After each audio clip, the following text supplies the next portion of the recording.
Enzyme की परिभाषा हमने समझ ली। क्या हुआ?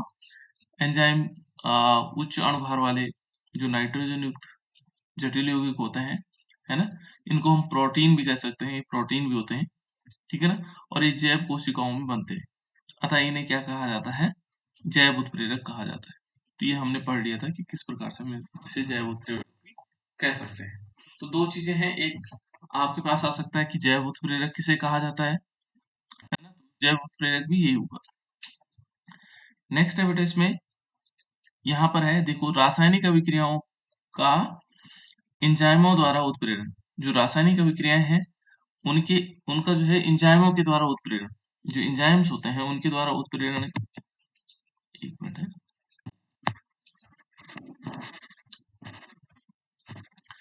जो एंजाइम है उनके द्वारा उत्प्रेरण एंजाइम उत्प्रेरण कहलाता है, ठीक है ना? किसे कह सकते हैं हम? जो रासायनिक, जितनी हमारी रासायनिक अभिक्रिया है, यदि उनको एंजाइम क्या करते हैं, उत्प्रेरक, एंजाइम जो है यहाँ पर उत्प्रेरक का काम करते हैं यदि, तो उसे कहा जाता है एंजाइम उत्प्रेरक, ठीक है ना? और इसे हम कह सकते हैं जैव उत्प्रेरण भी कहा जा सकता है। तो ये मेन डेफिनेशन तो ये हो गई, ठीक है? और नेक्स्ट उसके बाद है एंजाइम। यहाँ यदि देखें तो जो एंजाइम उत्प्रेरक होते हैं, ठीक है ना? एंजाइम उत्प्रेरक जल में एक कोलाइड विलयन बनाते हैं।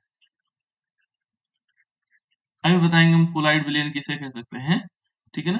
तो कोलाइड, जो कोलाइडी,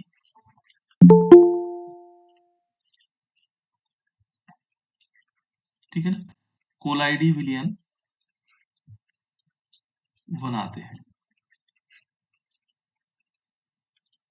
ठीक है ना? जो एंजाइम हो गया, एंजाइम, जो एंजाइम उत्प्रेरक क्या करते हैं, जल में क्या करते हैं, एक कोलाइडी विलयन बनाते हैं, और यह जो जलीय विलयन होगा उत्प्रेरक के रूप में काम करता है। देखो, जो हमारे पास एक एंजाइम उत्प्रेरक है, हमने क्या लिया, एंजाइम उत्प्रेरक, और उसको हमने जल के साथ क्या बनाया, एक कोलाइड विलयन बनाया। तो जो ये कोलाइडी विलयन है, ठीक है ना, जो एंजाइम का जो जलीय विलयन है, वो ही उत्प्रेरक का क्या करता है, उत्प्रेरक का काम करता है। ये क्या करेगा, ये जो विलयन बनाया हमने कोलाइडी विलयन एंजाइम का, ये क्या करेगा, उत्प्रेरक का काम करेगा।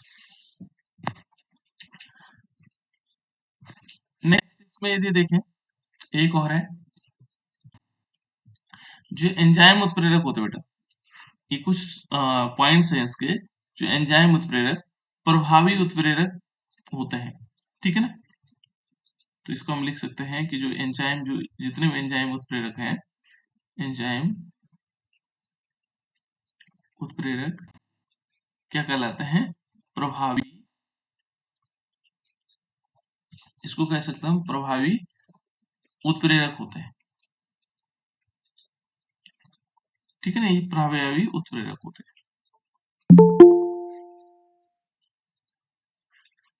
ये क्या होते हैं, प्रभावी उत्प्रेरक होते हैं।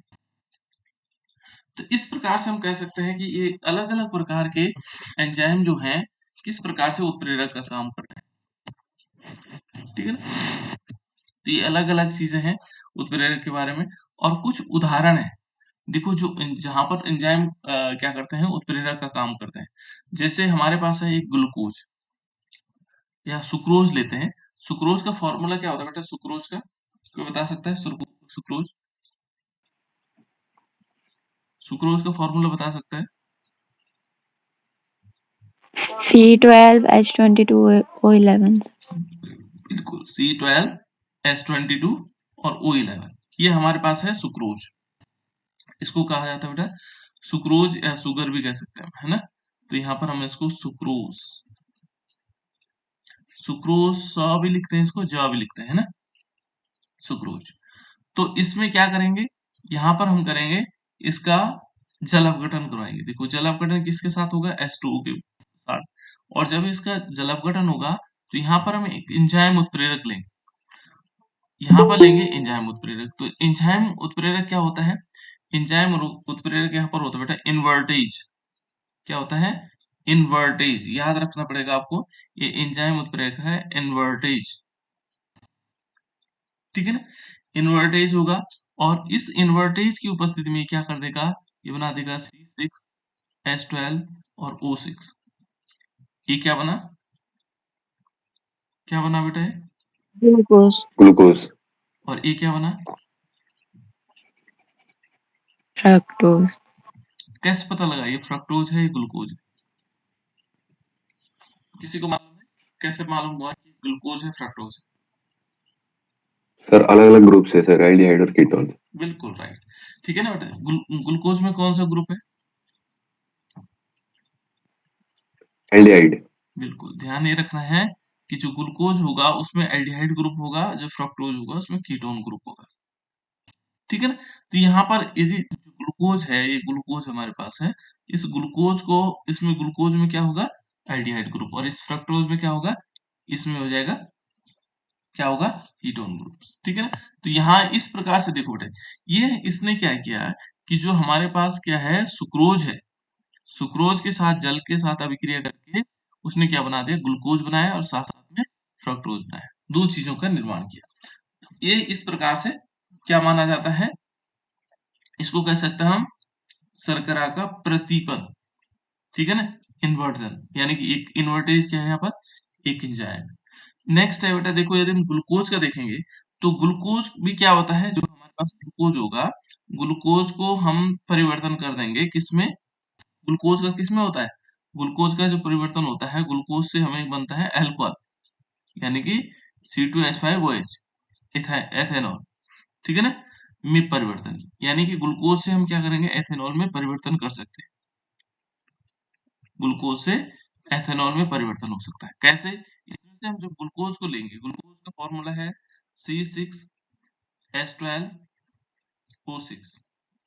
और जब हम इसका क्या करेंगे, किसके साथ करेंगे प्रतिपन्न? इसको हम लेंगे जाइमेज के साथ। ये दोनों ईस्ट में मिलते हैं बेटा, है ना? जाइमेज किसमें मिलते हैं? ईस्ट में। यहाँ पर जाइमेज लेंगे तो देखो जाइमेज जो है क्या करेगा? इसका कन्वर्जन कर देगा किसमें? एल्कोहल में। यहाँ से क्या बनेंगे? 2 मॉलिक्यूल इथाइनॉल, यानी कि 2C2H5OH बन जाएंगे। इसका नाम क्या है? कोई बताएगा बेटा? एथेनॉल। एथेनॉल, है ना? या इसको हम दूसरा, एथेनॉल तो है आईपीसी नेम, और उस सिंपल रूप में हम कह सकते हैं इसको इथाइल अल्कोहल। क्या कहते हैं इसको? Ethyl alcohol. तो ये इथाइल अल्कोहल है। ठीक है ना? एथेनॉल या इथाइल अल्कोहल, और साथ साथ में कार्बन डाइऑक्साइड बनता है। तो देखो बेटा, ये प्रोसेस जो है, इस प्रोसेस को हम कह सकते हैं किण्वन। ये दोनों मिलाकर के क्या कहलाता है? किण्वन कह सकते हैं। जो अल्कोहल का निर्माण होता है, अल्कोहल के निर्माण में किण्वन विधि बहुत महत्वपूर्ण भूमिका निभाती है। जितने हमारे पास क्या होते हैं, अल्कोहल बनाया जाता है तो इसी विधि से बनाया जाता है। ठीक है ना? इस विधि किस प्रकार से होती है कि हमने ग्लूकोज की जगह कार्बोहाइड्रेट्स देते हैं। ठीक है ना? कार्बोहाइड्रेट्स। ठीक है ना? कार्बोहाइड्रेट लेते हैं, कोई भी कार्बोहाइड्रेट हो सकता है, और इस कार्बोहाइड्रेट को में क्या करते हैं? ईस्ट मिलाया जाता है। ठीक है ना? और जब ईस्ट मिलाया जाता है तो इसको काफी लंबे समय तक, यानी काफी लंबे समय का मतलब 5 या 6 दिन, है ना? ये 6 या 7 दिन तक क्या किया जाता है? इसको फर्मेंटेड किया जाता है, 6 to 7 days, है ना? ईस्ट की उपस्थिति में इसको क्या किया जाता है? ईस्ट में क्या है? ईस्ट में हमारे पास कौन कौन से? इन्वर्टेज।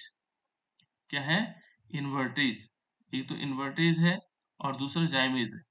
ये दोनों एंजाइम इसमें है। तो जैसे हमें पता लगेगा कार्बोहाइड्रेट्स में क्या होगा, वो सड़ने लगेगा। जैसे कार्बोहाइड्रेट क्या होगा? सड़ने लगेगा। कार्बोहाइड्रेट सड़ने लगेगा तो उसमें क्या होगा? कार्बन डाइऑक्साइड निकलने लगेगा, हमें मालूम लग जाएगा। जैसे यहाँ कार्बन डाइऑक्साइड निकलने लगेगा तो हमें पता है कि कार्बन डाइऑक्साइड निकलने का मतलब किस चीज का फॉर्मेशन हो गया बेटा? एथेनॉल का फॉर्मेशन। तो ये यहाँ पर क्या हो जाएगा? एथेनॉल, यानी कि C2H5 वो इसका फॉर्मेशन होने लग गया। इसका मतलब क्या हो गया? फर्मेंटेशन या किण्वन हो गया। ठीक है ना? तो ये किण्वन प्रोसेस भी, इसको क्या कहा जाता है? किण्वन प्रोसेस भी कहा जाता है। ठीक है ना? तो यहाँ से यहाँ तक ये दोनों क्या है? ये दोनों एंजाइम्स हमारे पास कौन से एंजाइम्स है? जैव एंजाइम्स है। कौन कौन से? ये जाइमेज भी है और इन्वर्टेज। ठीक है, नेक्स्ट यदि देखेंगे स्टार्च, आप लोगों ने देखा होगा स्टार्च, जिसको हम मंड भी कहते हैं। ठीक है ना, क्या कहते हैं, स्टार्च। तो स्टार्च में क्या होगा, यदि हम स्टार्च को देखेंगे तो स्टार्च से किस में कन्वर्ट होना है इसको, माल्टोज में। देखो स्टार्च का यदि हम क्या करेंगे, कन्वर्जन करेंगे तो ये किस में आएगा, माल्टोज में। स्टार्च का हमें माल्टोज बनाना है। ठीक है ना, माल्टोज ये अलग अलग होते हैं बेटा, ग्लूकोज अलग हो गया, माल्टोज में परिवर्तन। ठीक है ना, यदि हम इसका परिवर्तन इसमें कर लेते हैं तो इसमें किस प्रकार से परिवर्तन हो सकता है, यदि हम यहाँ परिवर्तन करेंगे तो किस प्रकार से परिवर्तन आएगा। जैसे मान लीजिए माल्टोज लिया, तो माल्टोज का फॉर्मूला क्या हो सकता है, पहले स्टार्च का फॉर्मूला आप जानते हैं।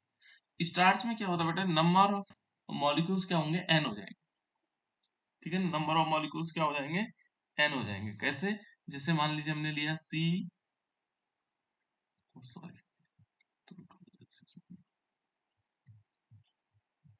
जैसे हमने लिया सी और 6, एच हमने 10 लिया और ओ क्या होगा, 5 होगा। इसके हमने लिए कितने मॉलिक्यूल्स, 2 मॉलिक्यूल, और यहाँ पर होल एन कर दिया, है ना। और इसमें क्या कर देंगे फिर NH2O ले लेंगे। तो ये है बेटा, ये किसका फॉर्मूला है, ये स्टार्च का फॉर्मूला हो गया। ठीक है ना, और इसमें हम क्या करेंगे, डाइस्टेज, यहाँ पर एंजाइम्स ले लेंगे, डाइस्टेज, डाइस्टेज, डाइस्टेज लिया, और इस डाइस्टेज से किस में कन्वर्ट हो जाएगा, ये एन मॉलिक्यूल बन जाएंगे, C12 S22 और वो क्या बनेगा, 11। देखो ये किसका फॉर्मूला है, ये है माल्टोज। दोनों हमने एक जैसे देखे, ग्लूकोज सुक्रोज भी वही था और माल्टोज भी वही। ठीक है ना, तो सुक्रोज गन्ने से प्राप्त होगा और जो माल्टोज होगा ये आपके फलों से प्राप्त होता है। ठीक है ना, तो अलग अलग कंडीशन है। उसके बाद है बेटा एक और एग्जांपल है, यूरिया का जब हम क्या करेंगे, जल अपघटन। यूरिया का फॉर्मूला बताओ बेटा, CONH2. CuNH2, NH2CO NH2 sir. हाँ NH2CONH2। ठीक है ना, इसमें क्या होगा, हमारे पास होगा NH2CONH2। ठीक है ना, ये है बेटा। और इसका जल अपघटन मीन्स जल के साथ अभिक्रिया। ठीक है ना, जल के साथ अभिक्रिया कराएंगे तो इसमें कौन सा एंजाइम लेंगे, है ना, और इसमें लेंगे यूरिएज। इनके अलग अलग नाम है बेटा, कौन सा एंजाइम लेंगे, यूरिएज। ठीक है ना, यूरिएज, और एक इसमें कन्वर्ट हो जाएगा, ये बना 2 मॉलिक्यूल अमोनिया निकल जाएगा, अमोनिया NH3 और प्लस CO2, ये CO2 बना। अंकुर रसवाल है, CO2 का नाम बताओ बेटा, अंकुर,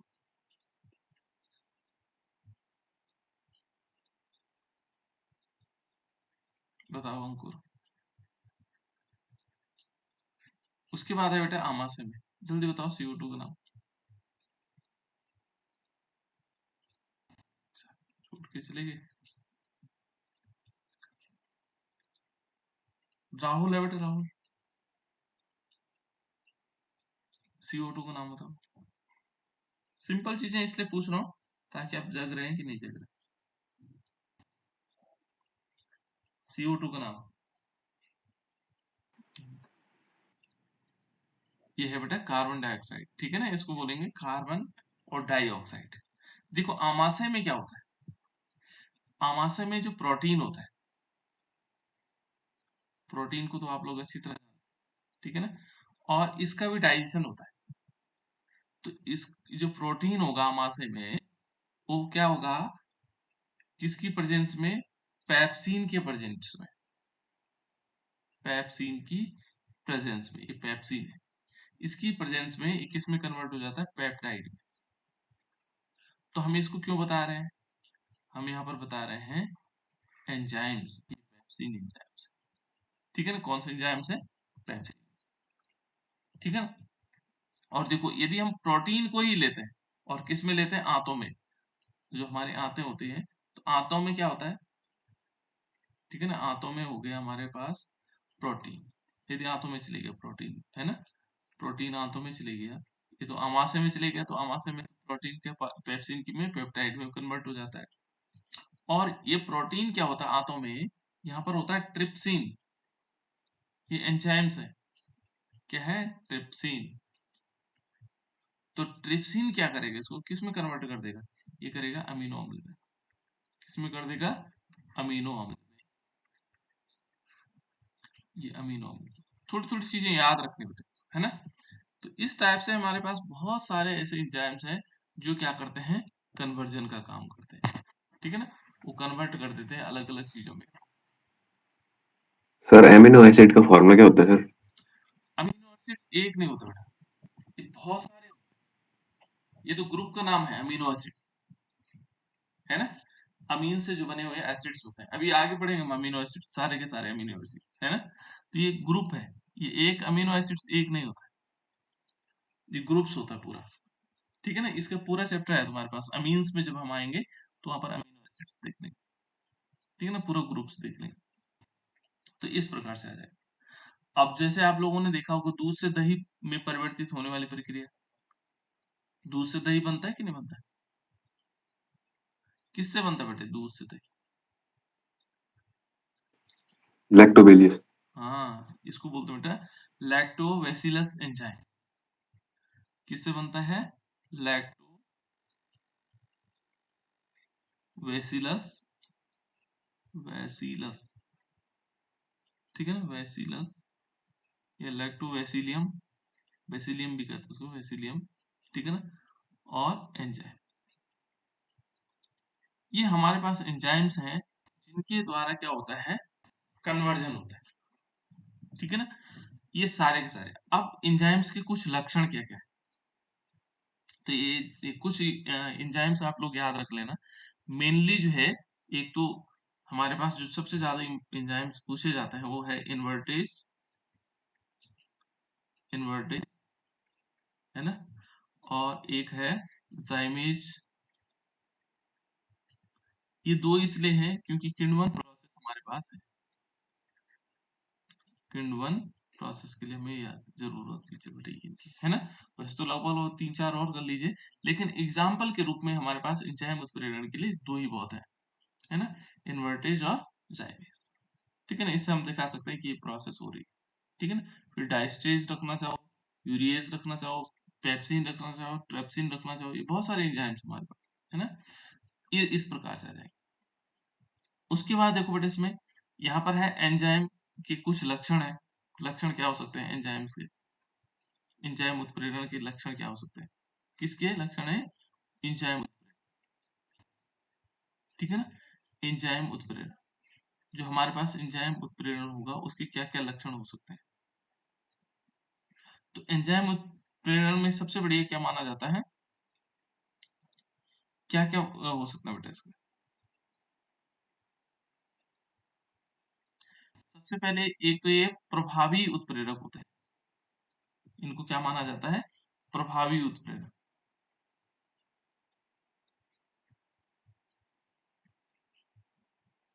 ठीक है ना। ये क्या होते हैं?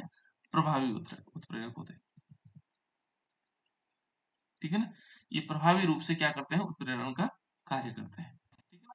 और ये कुछ ही मिनटों में क्या करते हैं? जो हमारे पास अभिकारक है उसको उत्पाद में परिवर्तित कर देते हैं। तो पहला एक चीज तो इसका लक्षण ही हो गया। दूसरा लक्षण क्या हो सकता है? ये देखो बेटे, ये विशिष्ट प्रकृति के होते हैं, इनकी प्रकृति क्या होती है? विशिष्ट, यानी कि ये विशिष्ट प्रकृति के होते हैं। विशिष्ट प्रकृति का मतलब, विशिष्ट प्रकृति का मतलब क्या हुआ बेटा, कोई बता सकता है? विशिष्ट प्रकृति का मतलब है कि इन्वर्टेज क्या करेगा? यदि हमने लिया इन्वर्टेज, तो इन्वर्टेज हमारे पास C12H22O11 को किसमें कन्वर्ट करेगा? किसमें कन्वर्ट करेगा? ये करेगा ग्लूकोज और फ्रुक्टोज, ग्लूकोज और फ्रुक्टोज में। ये इसी अभिक्रिया के लिए, विशेष अभिक्रियाओं के लिए ही होता है। इसलिए ऐसा नहीं कि ये क्या करेगा, ग्लूकोज को किस में नहीं कन्वर्ट कर पाएगा, अल्कोहल में। उसके लिए हमें जाइमेज लेना पड़ेगा। तो यहाँ पर क्या लेना पड़ेगा, इन्वर्टेज। ठीक है ना, इन्वर्टेज हमारे पास हो जाएगा। ये इन्वर्टेज हम लेंगे, सॉरी इन्वर्टेज हम लेंगे, तो यहाँ पर क्या आएगा, ये ग्लूकोज से ग्लूकोज और फ्रुक्टोज में कन्वर्ट करेगा। तो स्पेसिफिक है ना, यहाँ पर इस रिएक्शन के लिए यही एंजाइम्स लगेगा। ऐसा नहीं कि हमने जाइमेज ले लिया तो जाइमेज में अभिक्रिया नहीं हो पाई। ठीक है ना, जाइमेज से में अभिक्रिया नहीं हो पाएगी। तो इसलिए क्या होते हैं, ये विशिष्ट होते हैं। एक निश्चित अभिक्रिया के लिए निश्चित एंजाइम्स ही प्रयोग में लाए जाते हैं। तो ये है बेटा इनके विशिष्ट। ठीक है ना, ये समझ में आ गया होगा कि विशिष्ट प्रकृति के होते हैं। इनकी प्रकृति किस प्रकार की होती है, विशिष्ट प्रकृति के होते हैं, है ना। जैसे बहुत सारे एग्जाम्पल है। एथिल, जैसे माना हमने कहा कि हमने इसके लिए ले लिया, अब ये सब तो ले सकते हैं हम। जैसे मान लीजिए हमने ग्लूकोज का C6H12O6, तो इसके लिए हमें क्या लेना पड़ेगा, इसके लिए हमें जाइमेज ही लेना पड़ेगा, जाइमेज ही लेना पड़ेगा, तभी कन्वर्ट होगा किसमें, एथेनॉल में, C2H5OH में कन्वर्ट होगा, तभी बनेगा, है ना। कार्बन डाइऑक्साइड तभी निकाल पाएगा जब वहां जाइमेज होगा। तो ये क्या होता है, स्पेसिफिक होता है। निश्चित अभिक्रिया के लिए निश्चित एंजाइम का प्रयोग होता है। ठीक है, और इसमें क्या होगा, इनके लिए अनुकूलतम ताप होना चाहिए। ऐसा नहीं कि आप किसी भी ताप पर इनको नहीं, एंजाइम का प्रयोग नहीं कर सकते। एंजाइम का प्रयोग किस ताप तक किया जा सकता है बेटा, माना हमें एंजाइम लेना है और हमने कहा 100 डिग्री सेल्सियस पर हमने क्या लिया, इन्वर्टेज लिया, पॉसिबल है, नहीं पॉसिबल है। केवल ध्यान रखना, जो एंजाइम कार्य करते हैं वो 25 डिग्री सेल्सियस से लेकर के और 35 डिग्री लगभग हमारी बॉडी टेम्परेचर पर ही काम करते हैं। ठीक है ना, यानी कि इनके लिए जो ताप की आवश्यकता होती है एंजाइम को माने इनके लिए अनुकूलतम तापमान होता है 25 से 35 डिग्री तक। इसी की बेस क्या करते हैं, एंजाइम काम करते हैं। एंजाइम अपना उत्प्रेरण का काम करते हैं, उसके ऊपर भी खत्म हो जाते हैं और नीचे भी कम टेम्परेचर पे भी ये काम नहीं कर पाते। ठीक है, तो ये लक्षण है इनके, इनके लिए अनुकूलतम ताप चाहिए होता है। ठीक है ना, इसको कहा जाता है अनुकूलतम ताप। इनका पीएच भी देखो बेटा, ये सभी पीएच पर काम नहीं करते, इनके लिए भी पीएच क्या होता है, निर्धारित है। ठीक है ना, इनके लिए भी जो पीएच का मान है वो भी क्या होता है, पीएच। ऐसा नहीं कि वो हर पीएच पर काम कर रहे होंगे, ये करते हैं। इनके लिए जो पीएच चाहिए होता है, हमें वो चाहिए होता है 5 से 7, 5 से लेकर के 7 तक। यानी कि ज्यादा एसिडिक मीडियम है तो वहां पर भी एक एंजाइम काम नहीं करेंगे, वहां पर भी क्या नहीं करेंगे, एंजाइम काम नहीं करेंगे। और यदि कम हुआ तो तब भी ये काम नहीं करेंगे। मानव शरीर का पीएच कितना होता होगा, जैसे ब्लड है या अन्य चीजें, मानव शरीर का जो पीएच होता है वो कितना होता है, ये 7.4 होता है। कितना होता है, 7.4। तो इसलिए मानव शरीर के उपयोग भी माना जाता है, उपयोगी माना जाता है। मानव शरीर क्या होता है, इस पीएच के लिए उपयोगी माना जाता है। ठीक है, तो इस प्रकार से कुछ लक्षण थे इसके कि भाई ये इसकी विशिष्ट प्रकृतियां होती हैं, किस टेम्परेचर पर काम करता है। ठीक है ना, कौन से पीएच पे काम कर सकता है। ठीक है ना, ये प्रभावी उत्प्रेरक भी है। ठीक है ना, और इसकी विशिष्ट प्रकृति भी। तो इस प्रकार से हम कह सकते हैं ये जो है क्या है, एंजाइम के कुछ लक्षण थे जो हमारे पास है ना। उसके बाद है बेटा इसमें एंजाइम की क्रियाविधि भी है कि एंजाइम किस प्रकार से काम करते हैं। ठीक है ना, तो ये स्पेसिफिक चीजों के लिए काम करते हैं। स्पेसिफिक चीजों के लिए जैसे माना हमने एंजाइम लिया तो उनके लिए फिक्स्ड बना रहता है। अभी हमने बताया ये क्या होता है, स्पेसिफिक होता है। स्पेसिफिक का मतलब हो गया कि कोई एंजाइम किसी विशिष्ट अभिकारक से या अभिक्रिया करेगा। ठीक है ना, तो इनको कहा जा सकता है ये एक प्रकार के जैसे ताला चाबी वाला होता है ना, यदि हम इसको इस प्रकार से देखें, हर प्रत्येक चाबी जो है प्रत्येक ताले में नहीं लगती, है ना। तो यहाँ पर भी क्या होता है, स्पेसिफिक होती है, स्पेसिफिक चाबियां होती हैं प्रत्येक चीज के लिए, यानी कि प्रत्येक रिएक्शंस के लिए प्रत्येक प्रकार के एंजाइम्स होते हैं, अलग अलग प्रकार के एंजाइम्स होते हैं।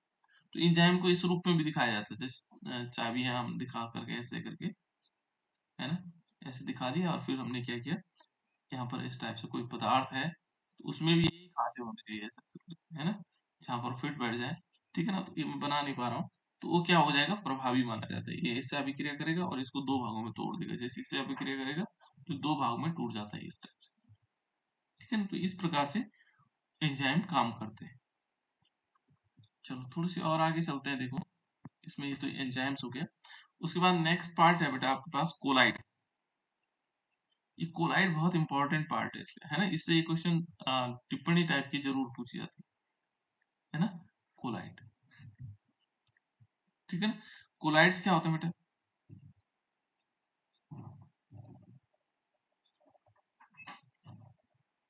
ये कोई पदार्थ नहीं बेटा, ये क्या है, एक अवस्था है। क्या है, अवस्था है, पदार्थ की एक अवस्था है।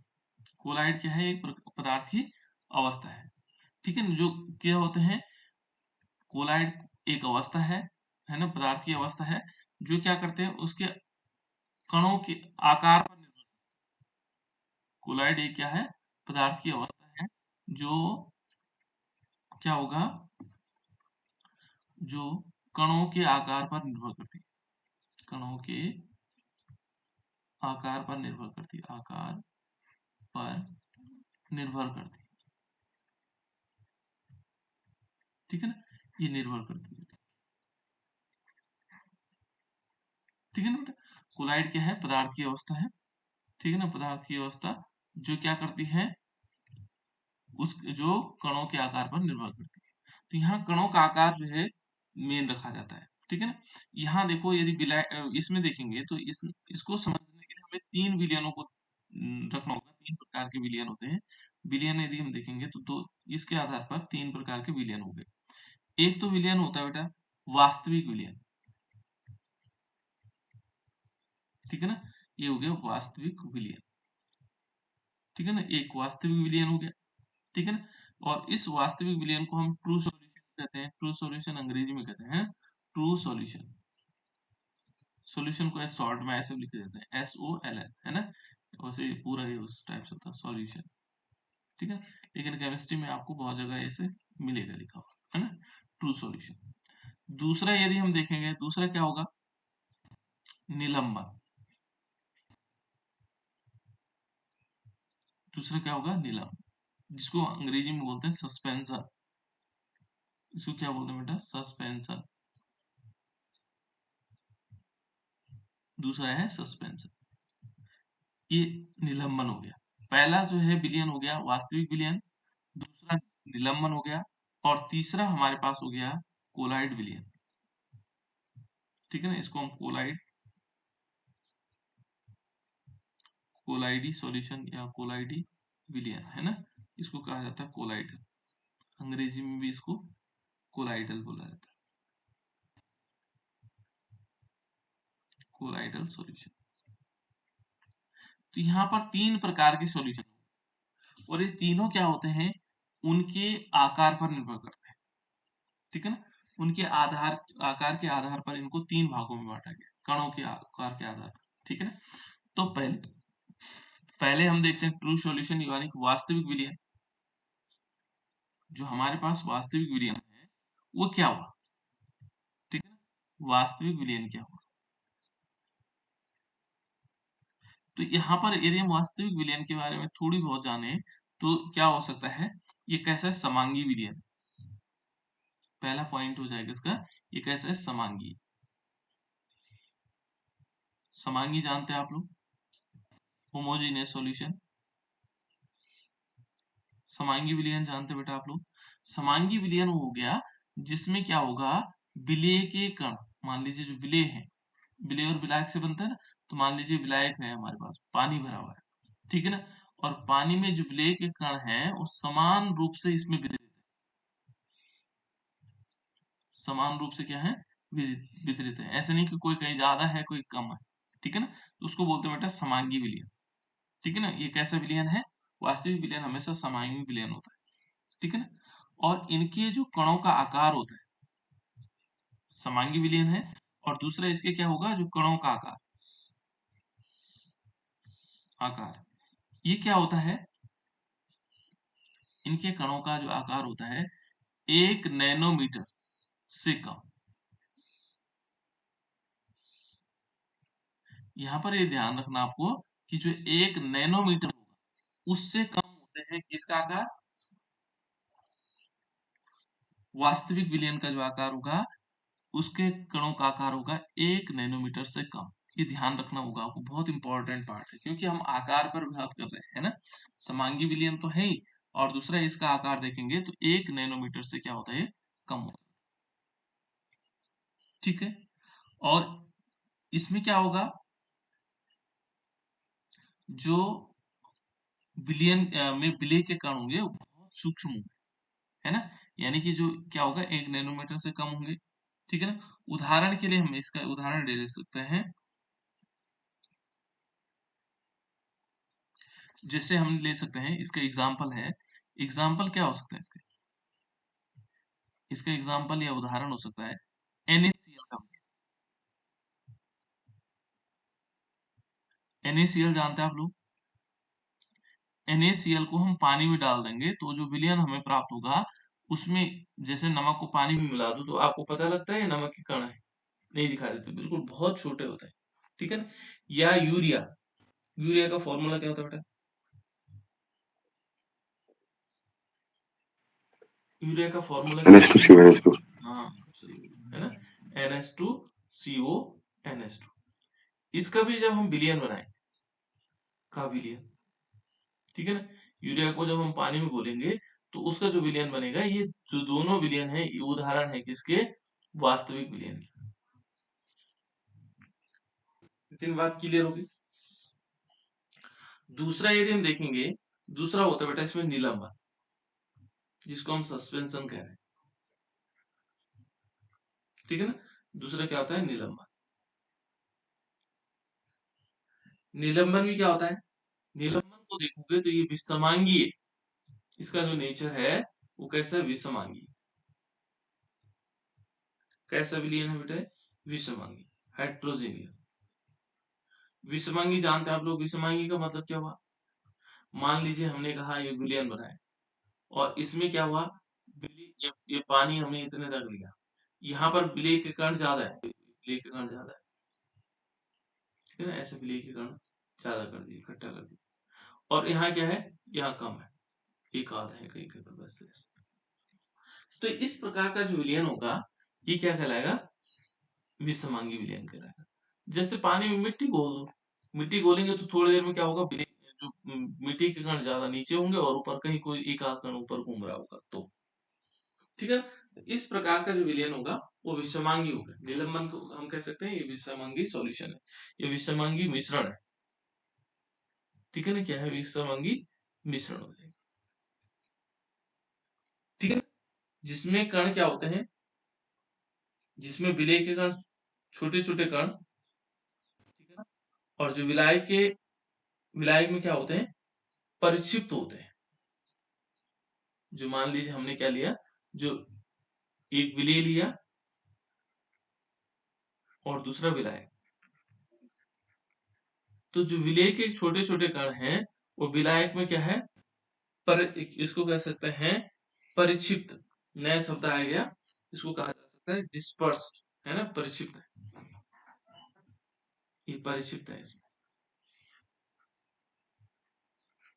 अभी आगे आएगा बेटा, डिस्पर्सन फेज और डिस्पर्सन स्टेट, है ना? तो ये क्या है? यहाँ पर परिक्षिप्त है। कौन? विलय के कण इसमें परिक्षिप्त, है ना? और इन कणों को देखो, कहता है कि इस विलयन के जो कणों का आकार है, कणों का, विलयन के कणों का आकार कितना होगा? यानी यहाँ पर हम लिख सकते हैं कणों का आकार क्या होगा? कणों का आकार कितना होना चाहिए? याद है आपको लोगों किसी को? ये है 1000 नैनोमीटर से अधिक। ये याद रखना जरूरी है। यहाँ देखेंगे 1 नैनोमीटर से कम है और ये 1000 नैनोमीटर से अधिक है,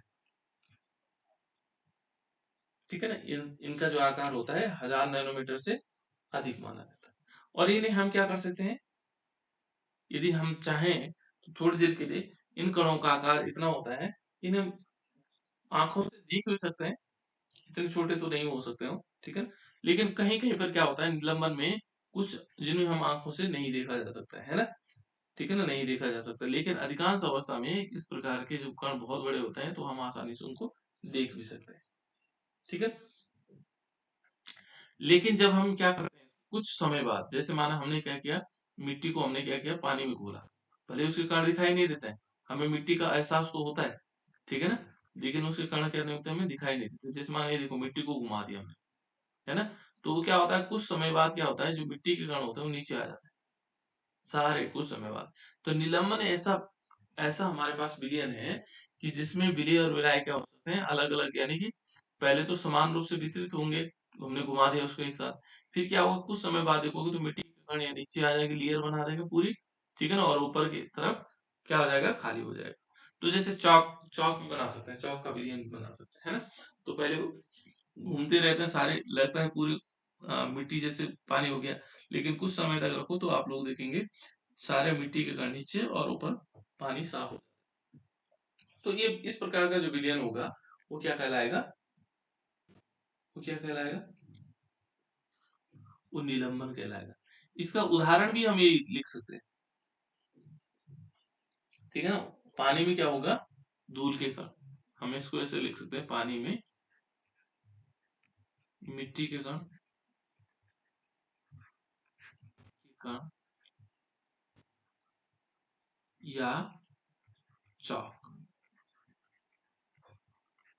ठीक है ना। तो इस प्रकार का हम जो विलयन बनाएंगे वो हमारे पास क्या होगा, निलंबन होगा। वो क्या होगा बेटा, निलंबन, उसको हम कहेंगे ये निलंबन। और जो तीसरा पार्ट है इसका, वो सबसे इम्पोर्टेंट पार्ट, उसी पढ़ने के लिए हमने तीनों चीजों को समझने की कोशिश की। वो तीसरा है कोलाइड विलयन। तीसरा जो पार्ट है वो है कोलाइड विलयन, और ये सबसे इंपॉर्टेंट कोलाइडी विलयन, इसी के बारे में हमने पढ़ना है। अब कोलाइड विलयन को यदि हम देखें तो ये कैसा विलयन है, कैसा है बेटा, ये भी विषमांगी है। कैसा है, विषमांगी, ठीक है ना, कैसा विलयन है, विषमांगी। और इसमें यदि हम देखेंगे कणों का जो आकार होता है, दूसरा यदि देखेंगे कणों का आकार, तो इसके कणों का आकार होता है 1 नैनोमीटर से लेकर के और 100 नैनोमीटर तक, 1 nm से लेकर के और 100 nm तक,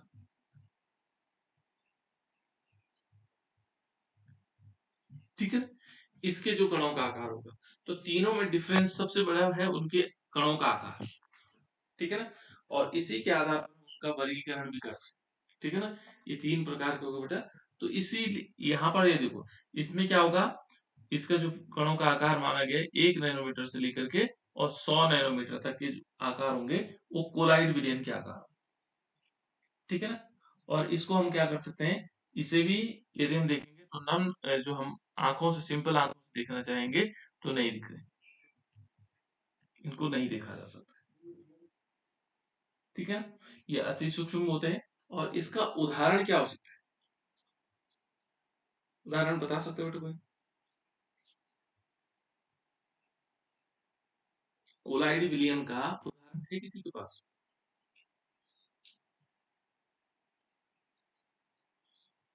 दूध हाँ, जब गर्म करते हैं तो।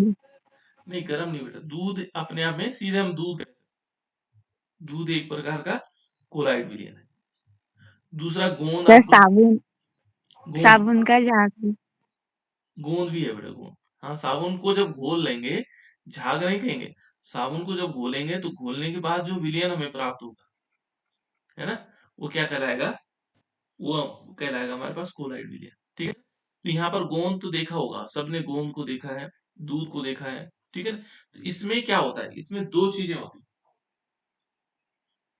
यहाँ पर हमेशा क्या होगी, दो चीज, विषमयी है, पदार्थ है, और इसमें क्या होगा, दो चीजें होंगी, एक होता है विलेय और एक होता है विलायक। देखो आप लोगों ने देखा होगा दूध में क्या होते हैं, वसा के कण भी घुले रहते हैं, क्या हमें वसा के कण दिखाई देते हैं? नहीं दिखाई देते हैं, ठीक है ना। प्रोटीन होता है तो प्रोटीन हमें दिखाई देता है? नहीं दिखाई देता, ठीक है ना। हमें वसा हो गया, प्रोटीन हो गया, कार्बोहाइड्रेट घुला रहता है, हमें नहीं दिखाई देता कार्बोहाइड्रेट्स के कण, क्योंकि यदि दूध में देखोगे तो दूध क्या है, एक प्रकार का हमारे पास संतुलित आहार भी कहते हैं इसको, है ना। तो यहाँ पर इसमें देखो तो प्रोटीन है, वसा है, कार्बोहाइड्रेट्स है, बहुत सारी चीज, ठीक है ना। तो इसको कहा जाता है बेटा कोलाइड विलयन। अब कोलाइड विलयन में क्या होगा, देखो जो विलेय है या केमिस्ट्री में अलग अलग जगहों पर अलग अलग चीजों को कहा जाता है। जो विलायक है यहाँ पर, देखो विलायक को हम क्या कहेंगे, देखो जैसे हमने कहा ना, एक जैसे मान लीजिए एक यहाँ पर ये था अधिशोषक, है ना, अधिशोष से अलग था, गैस घुल रही थी। लेकिन एक चीज और देखो, हम यहाँ पर क्या ले रहे हैं, यहाँ पर जो विलायक होगा, विलायक को क्या कहा जाएगा यहाँ पर, इसको जिसे हम विलायक कह रहे हैं, तो यहाँ विलायक को कहा जाएगा परिक्षेपण माध्यम।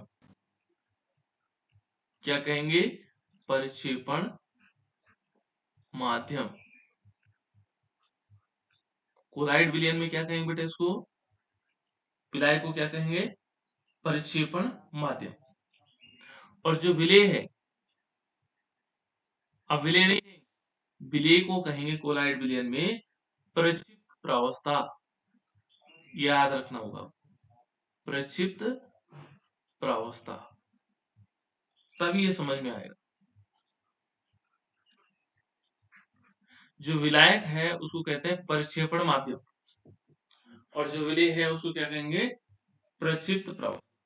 सबसे पहले तो ये याद रखना। अब विलेय और विलायक नहीं कहेंगे, ये तो विलयन में हम कहते थे, विलयन में क्या कहते थे कि विलेय है और ये विलायक। अब यहाँ पर क्या होगा, जो परिक्षेपण माध्यम होगा, जैसे मान लीजिए हमने कहा वसा है, वसा घुली है जल में, वसा किसमें घुली है, जल में।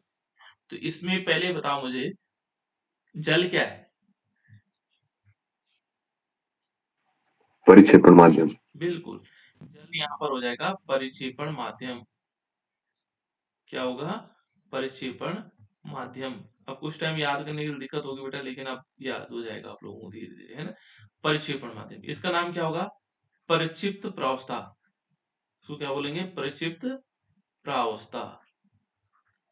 वसा क्या है इसमें, परिक्षिप्त प्रावस्था। मैंने कहा NaCl, NaCl को हमने क्या किया, NaCl को हमने जल में घोला। बताओ इसमें कौन क्या है,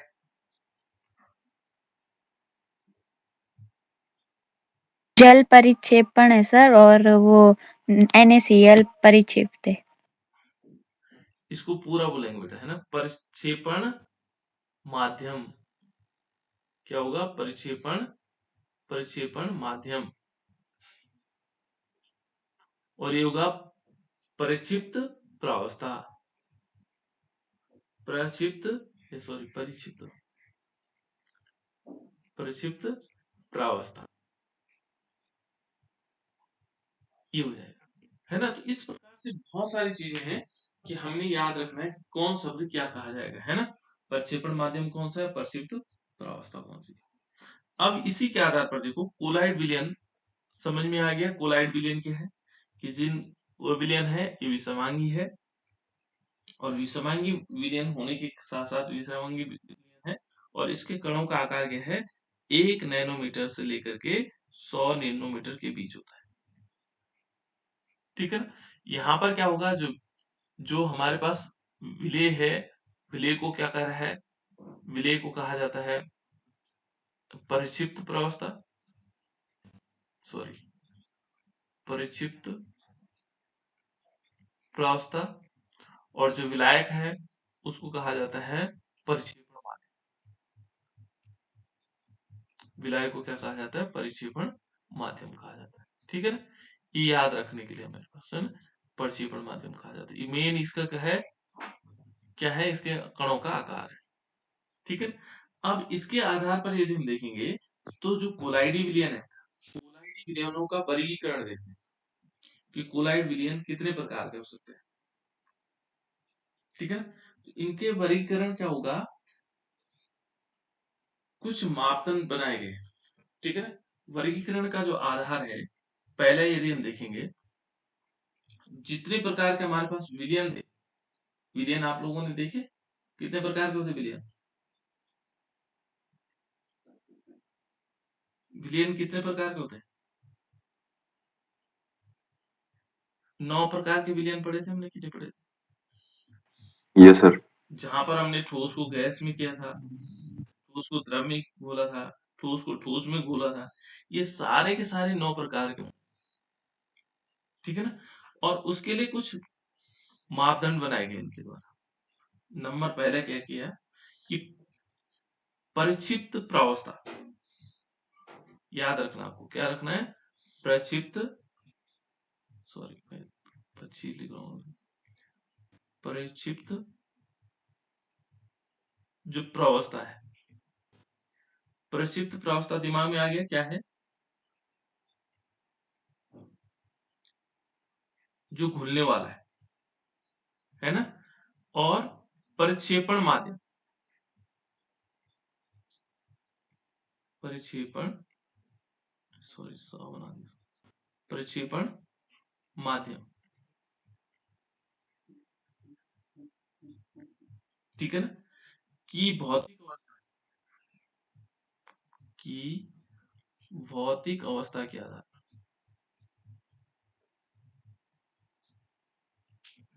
के आधार पर पहला वर्गीकरण तो ये हो गया, प्रक्षिप्त प्रावस्था और प्रक्षेपण माध्यम की जो भौतिक अवस्था है उसके आधार पर हम इसका वर्गीकरण कर सकते हैं, ठीक है। दूसरा क्या होगा, ये प्रक्षिप्त प्रावस्था समझ रहे होंगे बेटा आप लोग, प्रक्षिप्त प्रावस्था जो विलेय होगा, और प्रक्षेपण माध्यम क्या होगा, जिसमें क्या क्या घुलेगा, है ना। जैसे मान लीजिए हमने कहा ठोस है ना, और ये गैस में घुला हुआ है, ठीक है ना। तो गैस में घुला हुआ तो परिक्षेपण माध्यम गैस हो जाएगा, परिक्षिप्त प्रावस्था कौन सी हो जाएगी, ठोस हो जाएगी। अभी थोड़ा अटपटा लगेगा क्योंकि ये शब्द हम शुरुआत कर रहे हैं, है ना। इन शब्दों को परिक्षिप्त, ये है परिक्षिप्त प्रावस्था और परिक्षेपण माध्यम, ठीक है ना, जिसमें घुलेगा। एक तो कंडीशन से है, दूसरी कंडीशन क्या होगा, जो भौतिक अवस्था के आधार पर हम इसका वर्गीकरण करेंगे। दूसरा क्या होगा, दूसरा जो वर्गीकरण होगा वो किस आधार पर होगा, परिक्षिप्त, जो हमारे पास क्या है, परिक्षिप्त प्रावस्था है, सॉरी परिक्षिप्त प्रावस्था, है ना। देखो परिक्षिप्त प्रावस्था, ठीक है, एवं परिक्षेपण माध्यम, परिक्षेपण माध्यम, एक तो प्रक्षिप्त प्रावस्था और प्रक्षेपण माध्यम, ठीक है ना। इनके मध्य क्या होगा, अन्योन्य क्रिया, अन्योन्य क्रिया के आधार पर, इनके मध्य जो अन्योन्य क्रिया होगी उसके आधार पर हम इसको क्या करेंगे, अन्योन्य क्रिया के आधार पर हम इसका वर्गीकरण करेंगे। तीसरा देखो, तीसरा होगा प्रक्षिप्त प्रावस्था के कणों आधार, तीसरा होगा परिक्षिप्त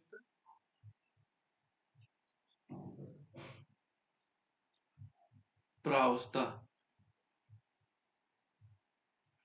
के कणों के आधार पर, के कणों के आकार के आधार पर, के कणों के आकार के आधार पर, यानी कि सिंपल प्रक्षिप्त प्रावस्था माने विलेय के कण, जो विलेय के कण होंगे उसके कणों के आधार पर हम इसका वर्गीकरण करेंगे। तो तीन प्रकार से होगा, एक तो क्या होगा, भौतिक अवस्था के आधार पर, इनकी भौतिक अवस्थाएं क्या है, इनके मध्य अन्योन्य क्रिया के द्वारा, और जो इन प्रक्षिप्त प्रावस्था है उसके कणों के आधार, आकार के आधार पर हम इसका वर्गीकरण करेंगे, ठीक है ना। तीन है। तो पहले चलते हैं पहले वाले पोर्शन पे, कि इसका जो भौतिक अवस्था क्या था, कौन सा वाला, प्रक्षिप्त प्रावस्था और प्रक्षेपण माध्यम की जो भौतिक अवस्था है उसके आधार पर हम क्या करेंगे, इनका वर्गीकरण करेंगे। ठीक है, तो पहला वर्गीकरण क्या होगा बेटा इसका, भौतिक अवस्था के आधार पर होना है।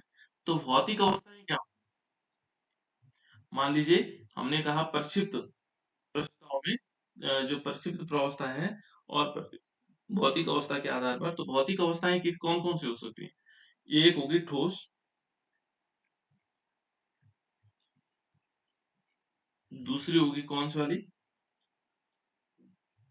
द्रव, और तीसरी होगी गैस। ये भौतिक अवस्थाएं, ये तीन अवस्थाएं है ना, इन तीन अवस्थाओं के आधार पर हम क्या कर सकते हैं, उनका विलयन बना सकते हैं, कोलाइडी विलयन बना सकते हैं, है ना। लेकिन ये कहता है, कुछ चीजें कह सकता है, यहां पर एक चीज है बेटा, है ना, इसमें एक चीज ध्यान रखना, तीन तो है भौतिक अवस्था, ठीक है। यदि यहां पर देखेंगे तो ये कहता है कि गैसें परस्पर क्या होती हैं, प्रत्येक अनुपात में पूर्णतः क्या होती है, विलयशील होती हैं। यदि देखोगे जो गैसें होती हैं ये क्या होती है, प्रत्येक किसमें, जो हमारे पास क्या होगा, प्रत्येक अनुपात में क्या होती हैं, पूर्णतः विलयशील, ठीक है ना। तो गैस गैस के जो विलयन है वो कोलाइडी विलयन नहीं, ठीक है ना। तो जो गैस और गैस के बीच क्या नहीं होगा, कोलाइड विलयन नहीं बन पाएगा। और उसका कारण क्या है, उसका कारण है प्रत्येक अनुपात में क्या होती है, पूर्णतः विलयशील होती है। कोई भी अनुपात ले लो, तो मान लीजिए तुमने 1:4 लिया तो ये विलयशील हो जाएंगे, 2:4 लिया तो ये तब भी पूर्णतः घुल जाएंगे एक दूसरे में, है ना। इसलिए कहता है कि ये कहता है कि इसमें क्या हो नहीं हो पाएगा, इसके कोलाइड विलयन नहीं हो सकते, ठीक है ना। और बाकी जो और प्रकार हैं उनके विलयन इस प्रकार से बन सकते हैं, केवल गैस गैस, क्योंकि हमने कितने प्रकार से पढ़े थे, 9 प्रकार से पढ़ा, है ना। ठोस को हमने क्या किया था, देखो ठोस को हमने गैस में, ठीक है ना, ठोस को फिर हमने सॉलिड को गैस में, फिर सॉलिड को सॉरी ये गैस में था, इसको लिक्विड में ले लेते हैं, सॉलिड को हमने फिर क्या किया, गैस में, अरे यार मैं तो गैस बार बार लिख रहा हूँ, है ना। ये गैस हो गया, लिक्विड हो गया और सॉलिड्स हो गया, है ना, ये सॉलिड्स में हो गया, तीनों में ही घोला था। फिर हमने क्या लिया था, लिक्विड लिया था, लिक्विड को हमने क्या किया था, गैस में घोला था, लिक्विड को हमने क्या किया था, लिक्विड में घोला था, लिक्विड को हमने क्या किया था, सॉलिड में घोला था। तो ये भी बन सकता है कौन सा विलियन, कोलाइड विलियन, ये भी कोलाइड विलियन, ये भी कोलाइड विलियन, ये भी बना सकते हैं, ये भी बना सकते हैं, ये भी बना सकता है। अब देखो गैस को हमने क्या किया था, पहले गैस को हमने सॉलिड में घोला था, ये भी क्या बना सकेगा, कोलाइड विलियन। फिर गैस को हमने क्या किसमें घोला था, लिक्विड में घोला था, ये भी क्या बना देगा, कोलाइड विलियन बना देगा। लेकिन वो कहता है कि जो गैस को जब हम गैस में घोलेंगे तो ये वाला कोलाइड विलियन नहीं बना पाएगा। ये 8 प्रकार के तो बन जाएंगे, 1 2 3 4 5 6 7 और 8, ये 8 प्रकार के तो बन जाएंगे, लेकिन ये 9वां जो प्रकार है ये कोलाइड विलियन नहीं बनाएगा। क्लियर हो बेटा यहाँ पर। और उसका कारण है कि ये क्या करता है, गैसें क्या होती हैं, प्रत्येक अनुपात में क्या होता है, एक दूसरे में पूर्णतः विलयशील होती है, इसलिए क्या नहीं बना पाएगा, ये कोलाइड विलयन नहीं बना पाएगा। तो 8 प्रकार के हमारे पास कोलाइड विलयन बनेंगे भौतिक अवस्था के आधार, ठीक है ना। देखो अब इसमें अलग अलग प्रकार के विलयन बनेंगे, जैसे हमने क्या किया, ठोस, मान लीजिए हमने क्या लिया, ठोस लिया, सॉलिड्स लिया, हमने क्या लिया, कोई ठोस लिया,